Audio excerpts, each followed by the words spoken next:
Bonjour à tous. Vous allez bien ce matin?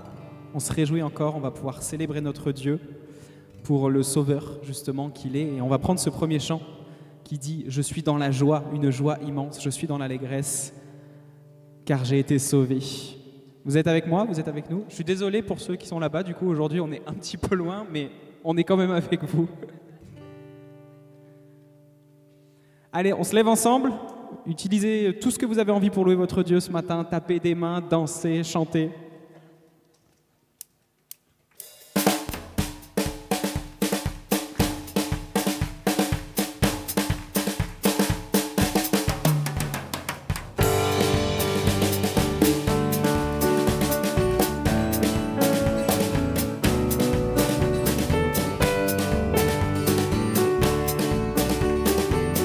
Je suis dans la joie.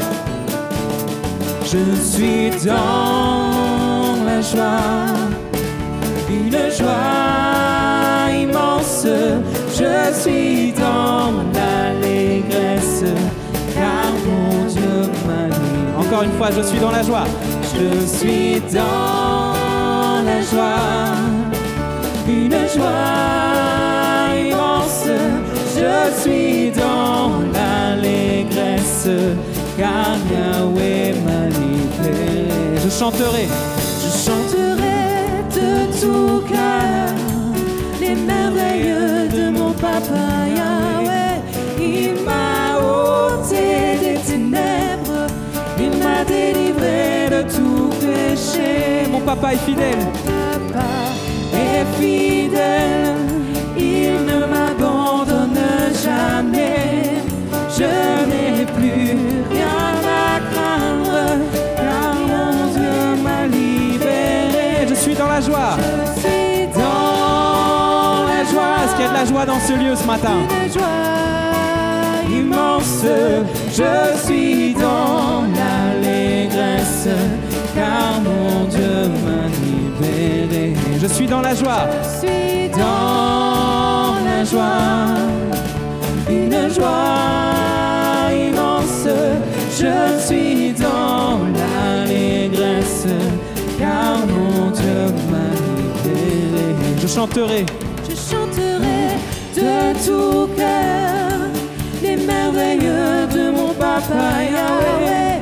Il m'a ôté des ténèbres, il m'a délivré de tout péché. car il est fidèle. Mon papa est fidèle, il ne m'abandonne jamais.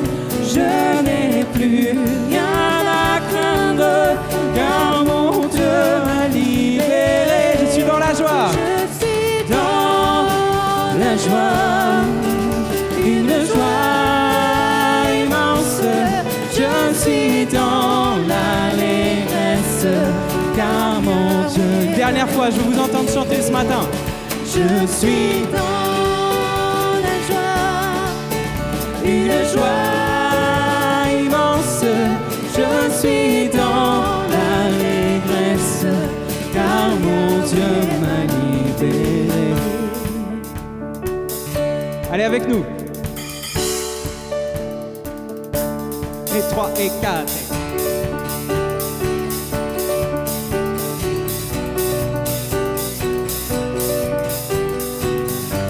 Il est le Dieu sauveur ce matin encore. On le chante ensemble. Miséricordieux, grâce incomparable. Miséricordieux, grâce incomparable, amour véritable, je t'exalte, tu es Yeshua, Dieu sauveur. Il est le précieux Fils unique. Précieux Fils unique, beauté sans pareil, sagesse insondable, je t'exalte, tu es Yeshua, Dieu sauveur. On unit nos voix à celles des anges ce matin. Nos voix unies à celles des anges déclarent tu es le Dieu sauveur, notre Dieu seul sauveur. Hey!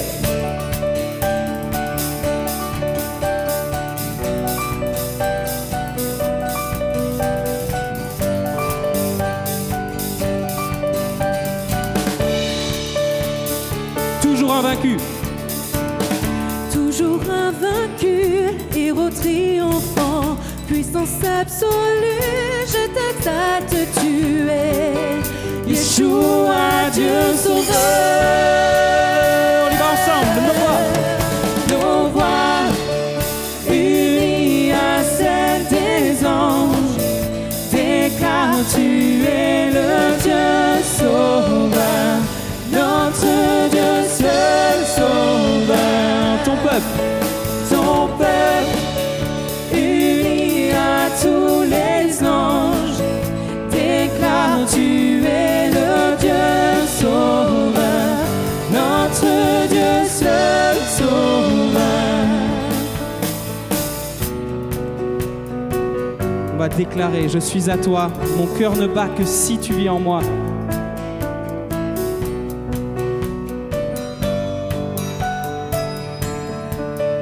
On y va ensemble. Je suis à toi, mon cœur ne bat que si tu vis en moi. Je suis à toi. On fait cette déclaration d'amour à notre Sauveur. Je suis à toi, mon cœur ne bat que si tu vis en moi. Je suis à toi. Personne nous ravira de ta main, Seigneur. Je suis à toi, mon cœur ne bat que si tu vis en moi. Je suis à toi. Je suis à toi. Je suis à toi, mon cœur ne bat que si tu vis en moi. Je suis à toi. Nos voix unies à celles des anges déclarent, tu es le Dieu sauveur, notre Dieu seul sauveur. Ton peuple uni à tous les anges déclare, tu es le Dieu sauveur, notre Dieu seul sauveur.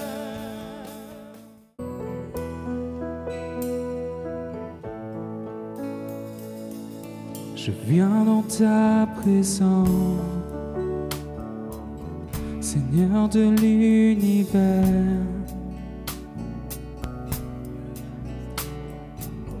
Rien n'a plus d'importance, rien n'a plus de valeur. Je viens chercher ton cœur, trouver ta volonté, me tenir prosterné en chantant tes louanges. Ton nom est grand, ton nom est saint, ton nom est digne de louange. À toi l'honneur, à toi la gloire, à toi la puissance et la force. Jésus, agneau de Dieu. Je viens dans ta présence, déposer mes fardeaux. On dépose tout devant Dieu ce matin. Tout ce qui me retient de m'approcher de toi. Tu es mon bouclier, mon abri, mon seul bien. Pour toi, Seigneur, mon Dieu. Ensemble, on lève les mains pour l'adorer ce matin. Je veux lever les mains. Et ton nom est grand, ton nom est saint, ton nom est digne de louange. À toi l'honneur, à toi la gloire,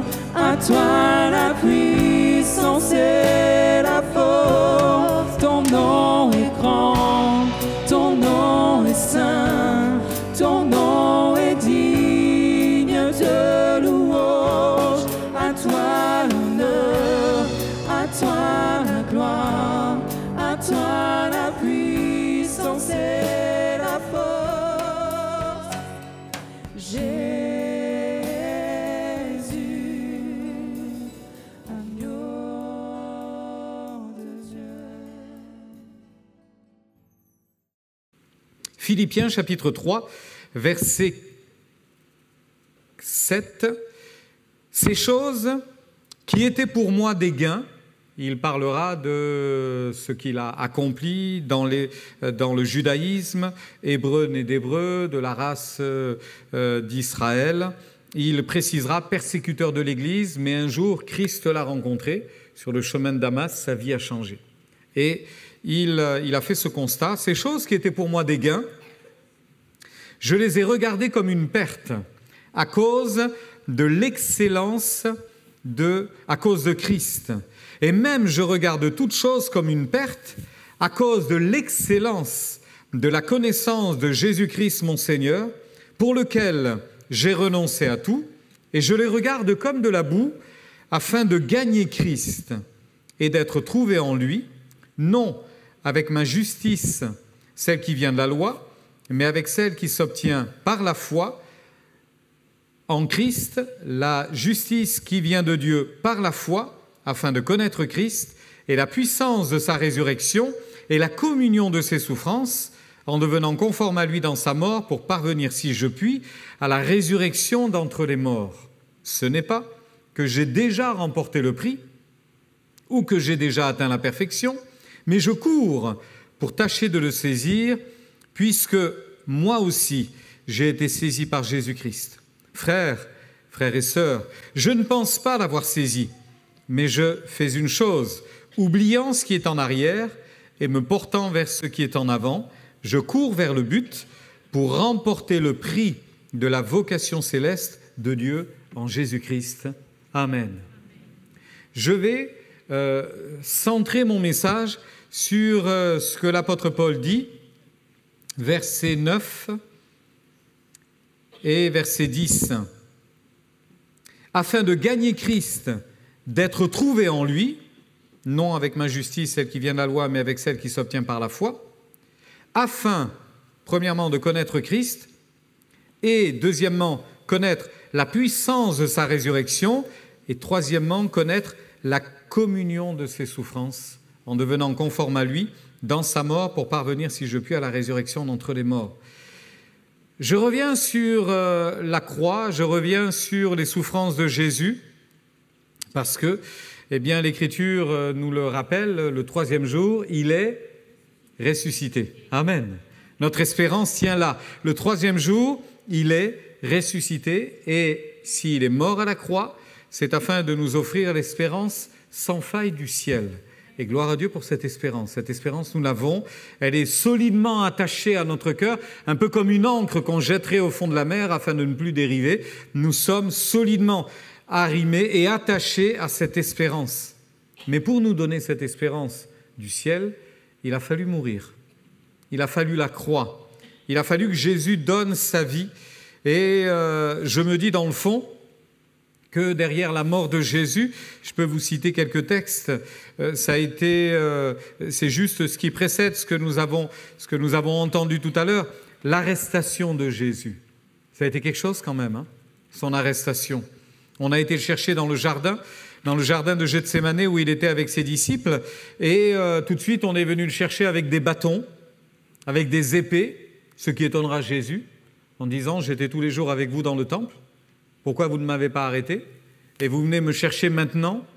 Ce n'est pas la pleine nuit, mais en tous les cas, c'est bien tard. Vous venez me chercher maintenant? Jésus a été trahi par Judas, on le sait.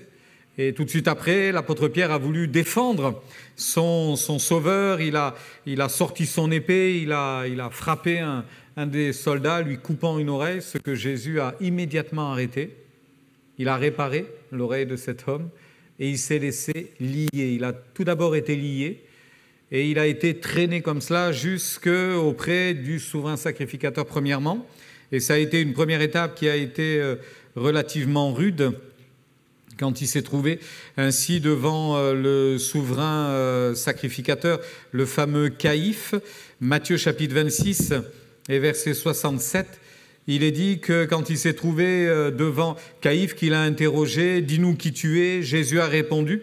À ce moment-là, le souverain dira « Il a blasphémé ». Là-dessus, ils lui crachèrent au visage, ils lui donnèrent des coups de poing, des soufflets, des gifles, en disant « Christ, prophétise, dis-nous qui t'a frappé ». Ça a commencé comme ça, craché au visage, humilié finalement. Et puis ça s'est poursuivi. Il s'est retrouvé devant Pilate. D'ailleurs, il a été un coup chez Hérode, un coup renvoyé à Pilate. Et quand il a été chez Pilate, Pilate a constaté que cet homme, visiblement, était plutôt l'enjeu d'une guerre religieuse, d'une guerre très, très humaine, politique même. Mais il n'y avait pas de danger avec cet homme-là, apparemment, puisqu'il dira « Je ne trouve rien de coupable en cet homme, je vais le relâcher ». Et vous avez vu les images tirées d'un film qui était sorti il y a des années. La foule haineuse a dit « Non, crucifie-le, crucifie-le ». Tu vas nous relâcher un voyou, tu vas nous relâcher un bandit, un fameux Barabbas, qui lui avait été arrêté pour de bonnes raisons, criminel en puissance. Tu vas nous relâcher un criminel et tu vas amener à la croix, tu vas crucifier celui qui finalement n'est pas un criminel.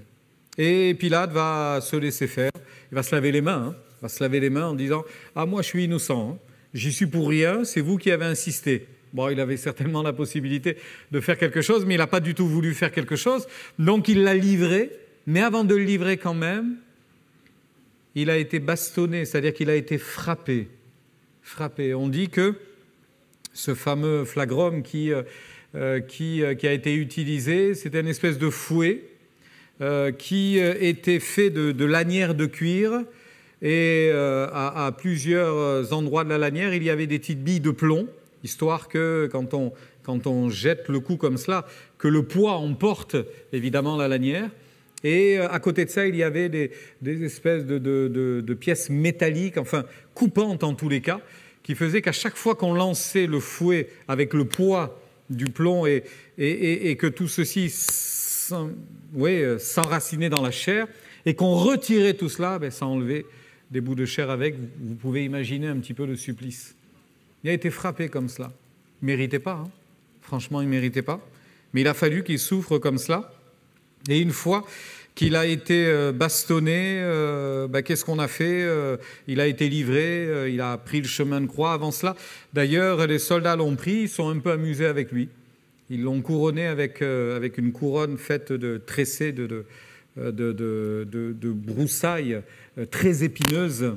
On pense que les épines faisaient largement quelques centimètres. Ce n'est pas nos épines de rose qui font quelques millimètres. Et on lui a bien enfoncé ça dans le crâne.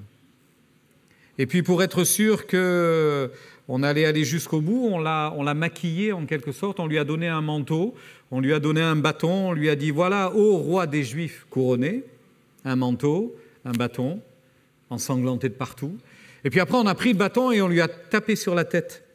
Mais il y avait la couronne, on lui a tapé sur la tête. Voilà tout ce que Jésus a souffert avant la croix.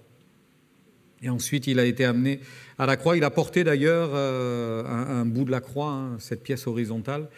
Et puis, à un moment donné, c'est quelqu'un d'autre qui l'a porté pour lui, le fameux Simon de Cyrène. Et quand il s'est trouvé au lieu du crâne, donc sur le mont Golgotha, il n'était pas seul, 2 autres ont été crucifiés. Et là, on a planté des clous dans ses mains ou à l'intersection du poignet, quelque part par là. Et puis également dans les pieds, alors soit dans les pieds l'un à côté de l'autre, soit sur le côté, au niveau des chevilles. Tout le monde n'est pas très sûr de cela.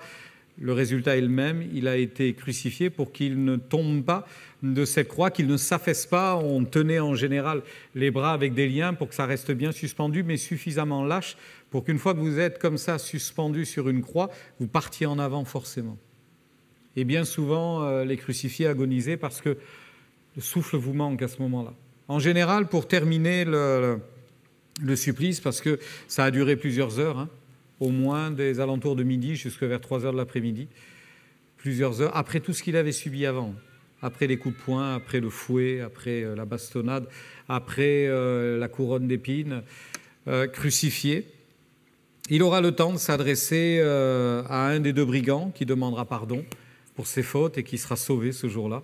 C'est le premier à être entré dans le ciel suite à la crucifixion de Jésus. Et puis, il a eu l'occasion de s'adresser à sa mère qui était là et qui pleurait, vous l'imaginez. Il s'est adressé au disciple Jean.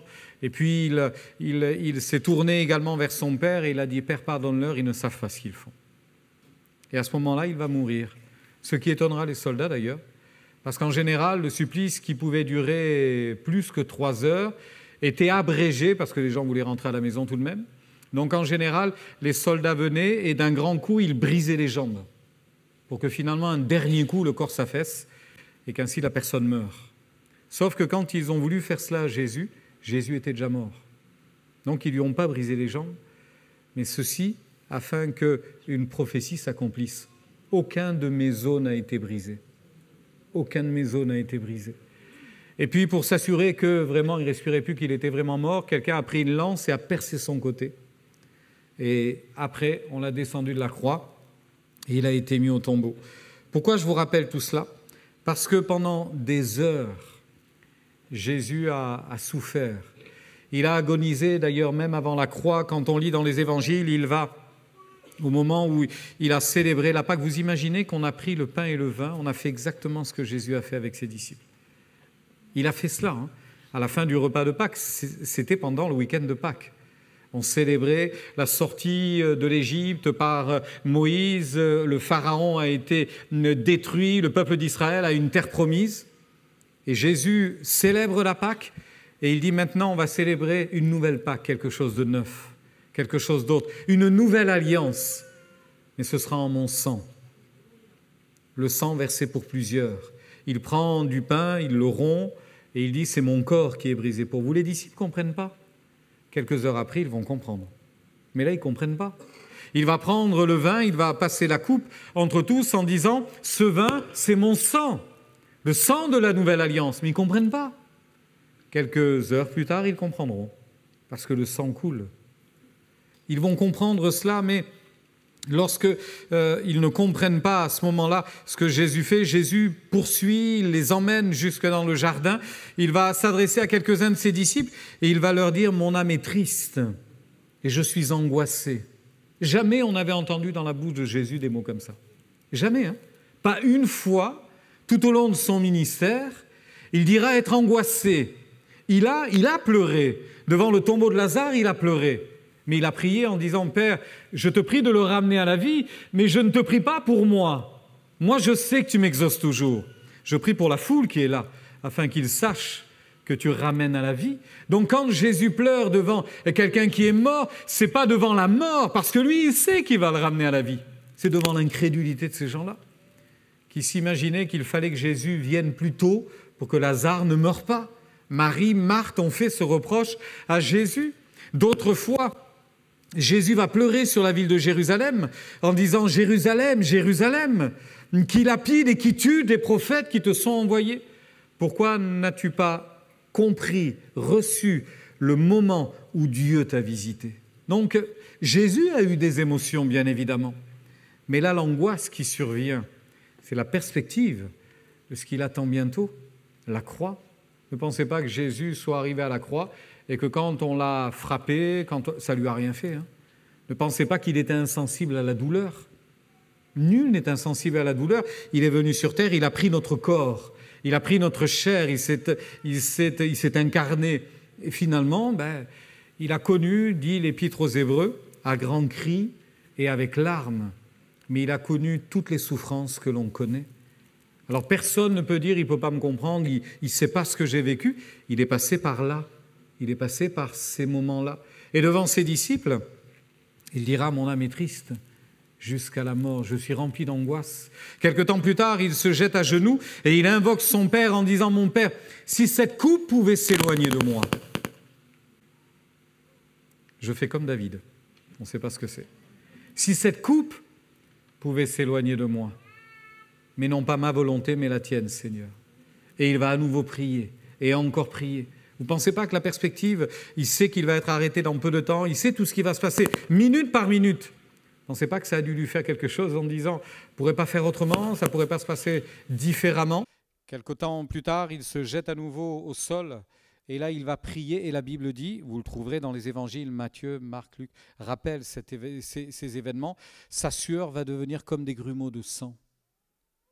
On voit l'agonie. Il sera en agonie avant d'être sur la croix, avant d'être roué de coups, avant d'être méprisé, abandonné de tous d'ailleurs. Dans le jardin, quand on vient l'arrêter, tout le monde s'enfuit. Finalement, tout ce que Jésus a souffert, est quand même là pour nous rappeler qu'il a fallu ça. Il a fallu, et ça c'est ainsi, il a fallu que Jésus souffre tout cela. Alors quand on parle de Pâques, on parle de la résurrection, parce que ce que vous avez là, c'est l'image du tombeau qui a été vaincu. C'est l'image de ces femmes qui viennent au tombeau le premier jour de la semaine pour voir ce Jésus qui a été embaumé, pour terminer le travail sur ce corps qui est mort. Sauf que Jésus n'est pas là. La pierre a été roulée, elle avait été scellée, des gardes étaient devant la porte. La pierre a été roulée, le corps n'est plus à l'intérieur. Lorsque Jésus lui-même se présente à ces dames, elles vont le prendre pour le jardinier ou quelqu'un d'autre. « Où as-tu mis le corps de mon Seigneur ?» Et Jésus lui-même va dire « Marie, Marie, c'est moi, Marie, c'est moi. » Et là, elles vont aller proclamer à tous qu'il est ressuscité. Alors, oui, à Pâques, on parle souvent de la résurrection. Mais je voulais vous parler des souffrances ce matin. Je voulais vous parler de ça. Parce que derrière les souffrances de Jésus, il y a autre chose qui se dessine finalement pour chacun d'entre nous. Et Paul a bien intégré cette chose-là. Puisqu'il dira, « Seigneur, je vais vivre pour toi. Je te consacre ma vie. Je te donne ma vie. À partir de maintenant, ma vie ne m'appartient plus. Je suis mort à moi-même, je vis pour toi. Christ est ma vie et la mort m'est un gain. » C'est ce qu'il dira dans cette même lettre un peu plus tard. Mais je m'aperçois finalement que l'apôtre Pierre avait bien saisi cela. « Seigneur, je veux te connaître. Je veux te connaître. Je veux connaître la puissance de la résurrection. » Et gloire à Dieu parce que Jésus vivant aujourd'hui, les malades sont guéris, les pécheurs sont sauvés, ceux qui sont perdus ont l'espérance du ciel. Tout peut changer aujourd'hui, gloire à Dieu. Ça, c'est les effets de la résurrection. Mais il dira aussi, je veux connaître la communion de tes souffrances. Lorsque j'ai rencontré Christ et lorsque j'ai donné ma vie à Dieu, ce passage particulièrement m'a interpellé. Et pour vous dire qu'il m'a interpellé, je l'ai appris par cœur. Tout ce que je vous ai lu là, je l'ai appris par cœur. Et tous les soirs dans mon lit, je récitais ce texte. Je ne voulais pas l'oublier. Je ne voulais pas l'oublier. Je pense que je n'avais absolument pas mesuré ce que j'étais en train de dire. Vraiment pas. Vraiment pas. Je n'avais pas mesuré les mots. Je n'avais pas calculé ce que les mots voulaient dire. C'est facile à dire, hein. Seigneur, je veux connaître, parce que ça c'est facile, je veux te connaître. Je veux connaître la puissance de ta résurrection. Et puis emballé par l'élan et la communion de tes souffrances afin d'être semblable à toi. J'ai zappé, je pense, ce que ça pouvait vouloir dire communion de tes souffrances. Et on est tous pareils, hein. Je pense qu'on ne mesure pas ce que ça peut signifier communion de tes souffrances. Un pasteur, j'ai retenu la citation, je veux vous la lire. Un pasteur du Soudan. Soudan est un pays qui est largement musulman, islamisé, et avec beaucoup de violence interreligieuse, et depuis de nombreuses années. Et un pasteur soudanais a écrit ceci un jour, il y a longtemps de cela. « Ne priez pas seulement pour nous, les chrétiens, mais aussi pour nos persécuteurs, afin que Dieu intervienne dans leur vie. La persécution n'est pas seulement un malheur, parce qu'eux, ils savent ce que c'est la persécution. La persécution n'est pas seulement un malheur, c'est un cadeau de Dieu. » Et là, vous dites, j'ai mal entendu. Mal entendu, ou alors il est fou, et il a perdu la raison. Il explique pourquoi. La persécution n'est pas seulement un malheur, c'est un cadeau de Dieu au moyen duquel il veut nous former. C'est un cadeau de Dieu au moyen duquel il veut nous former afin que nous puissions participer à son plan. Pouvez-vous imaginer un instant que le plan de Dieu soit de souffrir? En général, quand on annonce l'Évangile, on annonce vraiment l'inverse. C'est-à-dire, jusqu'à présent, vous avez souffert, venez à Dieu, il va vous consoler. Gloire à Dieu. Et c'est une vérité, hein. Il va vous consoler, il va vous apaiser, il va vous accompagner, il va vous faire du bien. C'est une vérité, mais la complète vérité, c'est Jésus qui la dira, ils m'ont persécuté, ils vous persécuteront vous aussi. Et je voulais m'arrêter pendant quelques instants sur cette notion de la vie chrétienne à savoir penser autrement, vivre notre vie chrétienne, parce que Pâques, c'est aussi la crucifixion de Jésus. Et puisque nous voulons comprendre un petit peu ce que ça peut signifier, la communion de ses souffrances, on va s'y arrêter pendant quelques instants et j'ai choisi quelques passages. Alors franchement, je ne veux pas vous gâcher votre dimanche, hein. C'est vraiment pas le but, hein. Mais on va lire quand même des textes qui sont durs. Et je pense que c'est bien de les lire aussi. S'il faut les lire au moins une fois par an, c'est bien à Pâques qu'il faut les lire, quand on voit ce que Jésus vient de passer, quand on voit ce que Jésus vient de subir et comme on veut lui ressembler. Eh bien, regardons un petit peu ce qu'il a laissé comme témoignage. Et il y a des textes qui nous rendent ainsi témoignage. J'en ai choisi quelques-uns. Vous en avez quelques bouts à l'écran, je vais vous en lire d'autres. Dans l'évangile de Matthieu, au chapitre 5, il est dit ceci au verset 10. Matthieu chapitre 5 et verset 10. « Heureux ceux qui sont persécutés pour la justice, car le royaume des cieux est à eux. Heureux serez-vous lorsque l'on vous outragera, qu'on vous persécutera, et qu'on dira faussement de vous toutes sortes de mal à cause de moi. À cause de moi. Réjouissez-vous et soyez dans l'allégresse, parce que votre récompense sera grande dans les cieux, car c'est ainsi qu'on a persécuté les prophètes qui ont été avant vous. » Un peu plus loin, dans le chapitre 10 et le verset 16, il est dit « Voici, je vous envoie comme des brebis au milieu des loups. » Arrêtez-vous une seconde sur la phrase. Combien de chances de survie a une brebis au milieu de loups? 0. Même si vous comptez en temps, on va dire 5 secondes, si elle court vite. Mais aucune chance. Et Jésus nous dit à nous, je vous envoie comme des brebis au milieu des loups. Ça fait réfléchir quand même, hein. Ça fait réfléchir. On se rend compte que Jésus leur a rien caché. D'ailleurs, il va leur dire cela après, et juste avant de les envoyer pour annoncer le royaume de Dieu. Ils sont tous revenus vivants. Il n'y a pas un loup qui les a croqués. Ils sont tous revenus vivants. Mais ça ne veut pas dire que ça a été facile. Ça ne veut pas dire que ça a été simple. Il y a eu de l'opposition, il y a eu des complications, mais n'empêche qu'ils ont survécu parce qu'ils étaient envoyés par Dieu. Et c'était le plan de Dieu, un cadeau de Dieu pour accomplir son plan.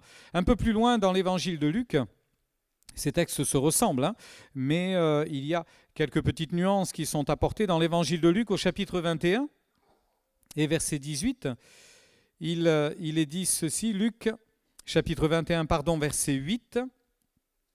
« Prenez garde que vous ne soyez séduits, car plusieurs viendront sous mon nom, disant, c'est moi qui suis le Christ.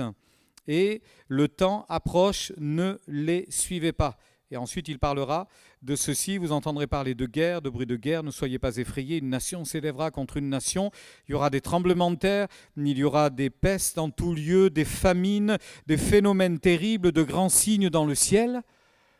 Quand on voit le dérèglement climatique et tout ça, on se dit que, voilà, on est dans une période de guerre, d'instabilité, de toutes sortes. Mais il enchaîne en disant ceci, mais avant tout cela, on mettra la main sur vous, on vous persécutera, on vous livrera aux synagogues, donc en l'occurrence c'était les guerres de religion, on vous jettera en prison, on vous mènera devant des rois et devant des gouverneurs à cause de mon nom, toujours parce que vous êtes chrétiens. Cela vous arrivera pour que vous serviez de témoignage.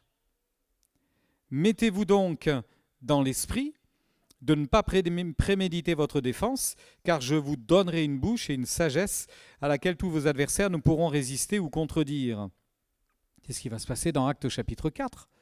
Pierre et Jean sont arrêtés, ils sont mis devant le tribunal, et quand ils ont à s'expliquer, ça leur vient d'un coup, Saint-Esprit les inspire, et beaucoup vont dire, mais comment ils parlent comme ça? Ce sont des gens sans instruction, c'est bizarre.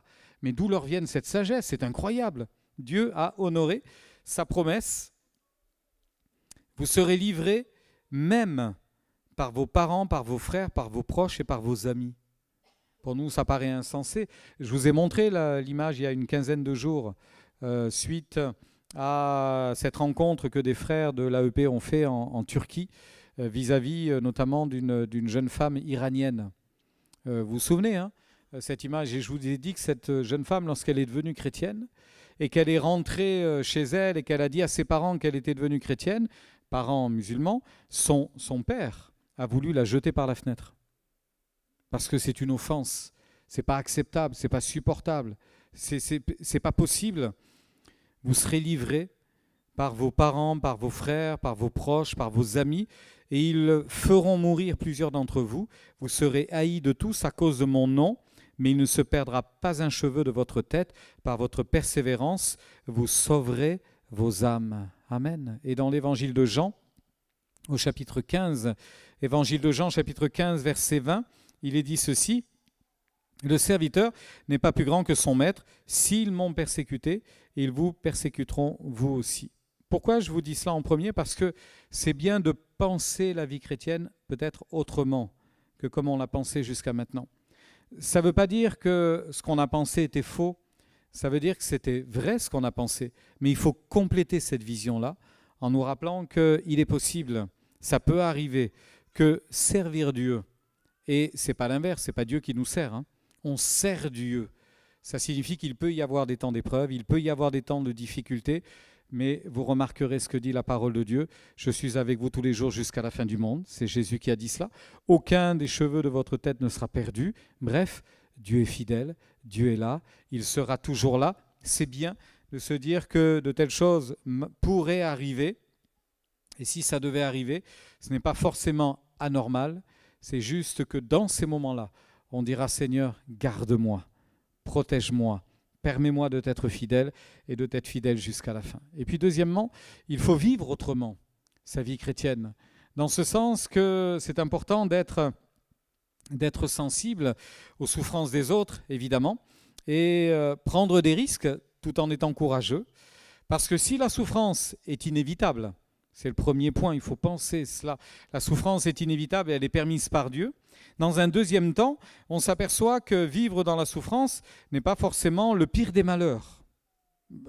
Plusieurs dans l'Écriture en rendent témoignage. Dans l'Épître aux Hébreux, il est dit ceci: souvenez-vous qu'en ce temps-là, vous avez soutenu un grand combat et vous avez été exposés à toute forme d'opprobre et de tribulation. Vous vous êtes associés à ceux dont la souffrance était la même.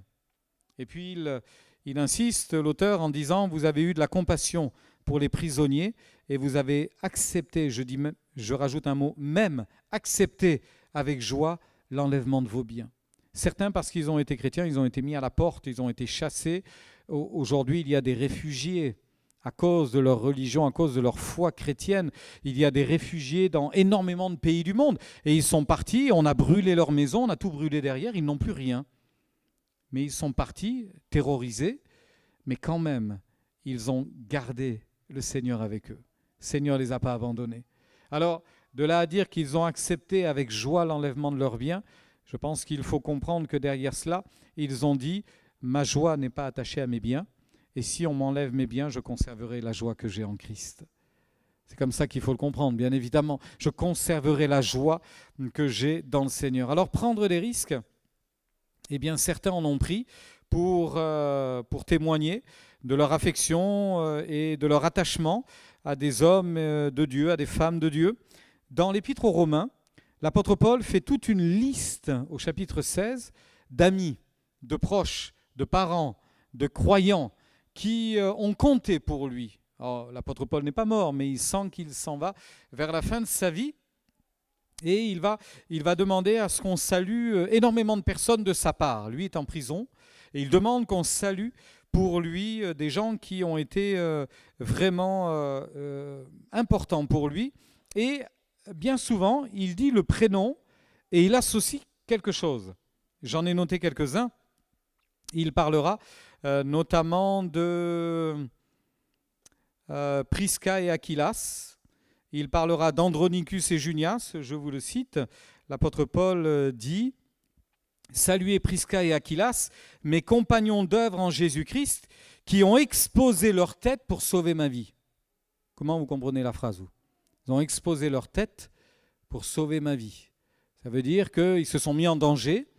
Est-ce que l'apôtre Paul a été en danger? Ils sont intervenus pour dire non, on ne mettra pas la main sur lui. Ils ont exposé leur vie. Ils ont exposé leur vie pour sauver celle de l'apôtre Paul. Et puis un peu plus loin, saluez Andronicus et Junias, mes parents et mes compagnons de captivité. Ils ont été en captivité avec moi, ils ont été prisonniers avec moi. Un peu plus loin, Dans une autre des lettres, il parlera de Aristarque dans sa lettre aux Colossiens, et il dit ceci, c'est toujours un peu les mêmes expressions qui reviennent. Il dit « Aristarque, mon compagnon de captivité, vous salue, ainsi que Marc et mon cousin, le cousin de Barnabas. » Aristarque, compagnon de captivité. On parle dans l'épître de Philémon d'un certain Épaphras. Épaphras, c'est un petit peu la même chose avec un peu plus de détails. Il est dit ceci, Épaphras, mon compagnon de captivité en Jésus-Christ. Et puis on parle d'autres, on reparle de Démas, de Marc, de Luc, d'Aristarque, compagnon d'œuvre. On s'aperçoit que l'apôtre Paul a bien souvent été emprisonné, en difficulté, mais il y avait des personnes autour de lui. Je pourrais vous parler de Phygèle et Hermogène en parallèle avec un autre qui s'appelle Onésiphore.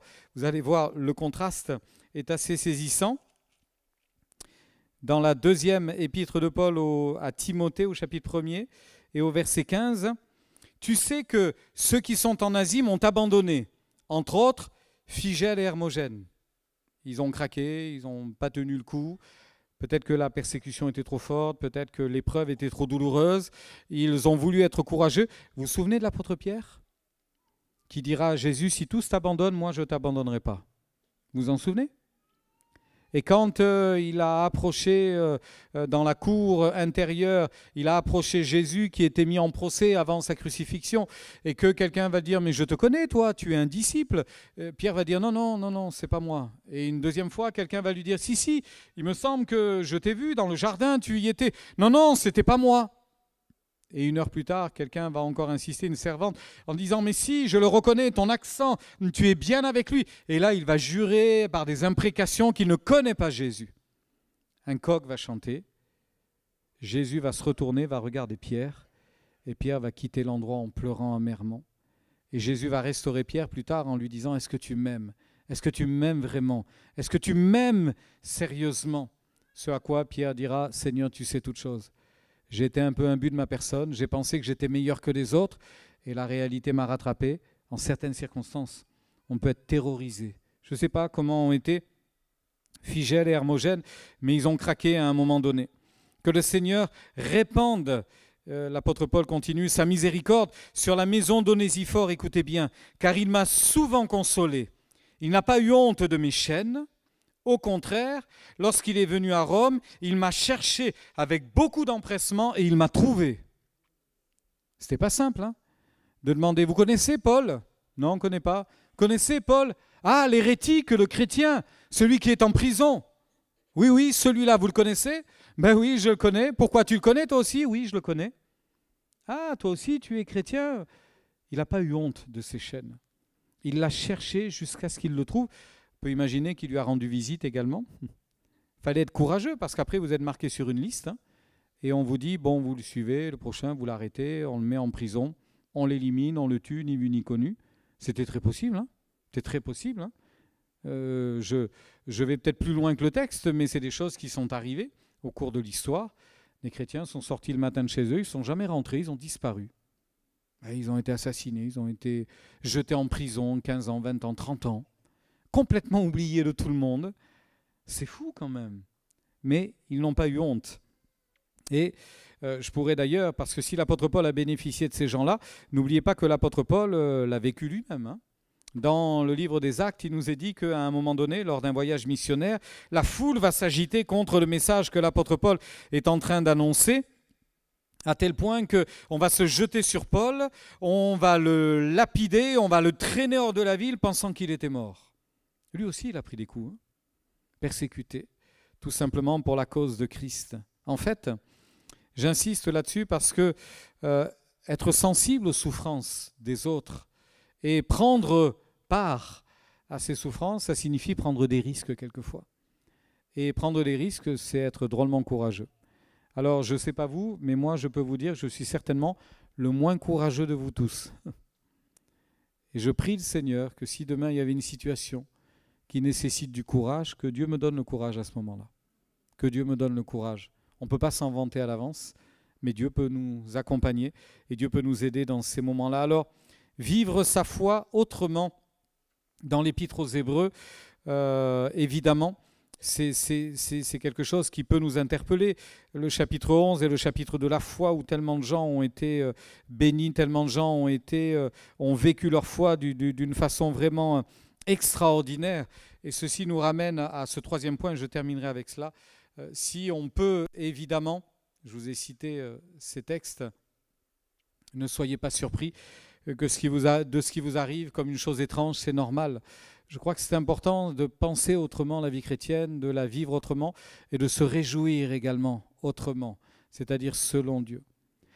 Dans l'Épître aux Hébreux, au chapitre 11, je vous le disais à l'instant, il y a eu des moments où des hommes et des femmes ont été délivrés puissamment par Dieu, de façon miraculeuse. Ils ont retrouvé leur mort, ils ont guéri de leur maladie, ils ont vaincu des armées étrangères, ils ont fermé la gueule des lions. Et puis il y en a d'autres qui ont été livrés au tourment. Ils n'ont pas accepté de délivrance. Pourquoi ? Afin d'obtenir une meilleure résurrection. Ils se disaient, bon, la vie ici-bas, compliquée, elle a été compliquée jusqu'à maintenant, j'ai l'impression qu'elle va s'achever, je trahirai pas, je n'abandonnerai pas mon espérance, je garderai la foi. Vous savez que ça a toujours été un moyen de pression dans l'histoire de l'Église d'une manière générale. Ces chrétiens, on les persécutait par la terreur. Et une de ces terreurs était de proposer à ces chrétiens qu'on arrêtait, est-ce que vous renoncez à votre foi ? Si vous renoncez à votre foi, vous êtes libre. Si vous abjurez, vous êtes libre maintenant. Si vous ne voulez pas, on vous met sur le bûcher, ou on vous jette dans un cirque avec des lions, des bêtes sauvages, ou on vous enferme, ou on vous envoie aux galères. Et il y avait celui qui disait non, je tiens ferme. Et devant les autres, ils étaient soit tués instantanément, soit torturés. C'est une pression psychologique pour ceux à qui on n'a pas encore posé la question. C'est fort, hein, de dire non, je tiendrai, parce que tous ceux qui ont abjuré, dans quel état ils ont été après plutôt qu'avant, hein ? Je ne vous dis pas. Hein. Parce qu'on leur a dit, on vous laisse libre physiquement, mais à l'intérieur. Pierre a pleuré amèrement hein, d'avoir livré Jésus, d'avoir renoncé à sa confession de foi, finalement.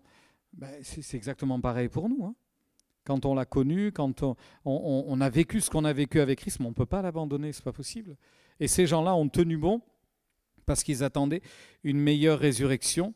C'est quand même assez extraordinaire. Tous ceux-là, d'ailleurs, à la foi desquels il a été rendu témoignage, n'ont pas obtenu ce qui leur était promis, Dieu ayant en vue quelque chose de meilleur pour nous aussi. En fait, c'est tous ensemble qu'on ressuscitera et qu'on montera à la rencontre du Seigneur. Amen. Tous ensemble.